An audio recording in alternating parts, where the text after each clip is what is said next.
যাওয়ার সময় দিব, যাওয়ার সময় দিব। এখন বসো।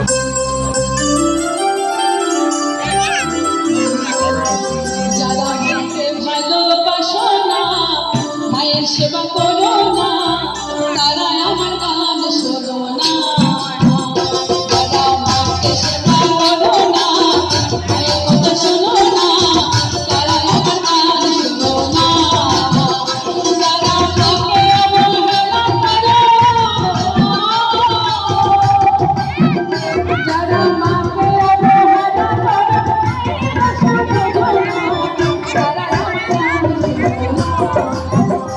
যারা মাকে ভালোবাসো না, মায়ের কথা শোনো না, তারা আমার গান শোনো না।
ভালোবাসো না, মায়ের কথা শোনো না, তারা আমার গান শোনো না।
যারা আমাকে ভালোবাসো না ভালোবাসা করো না তারাই আমার গান শোনো না যারা আমাকে ভালোবাসো না মায়ের সেবা করো না মাকে ভালোবাসো না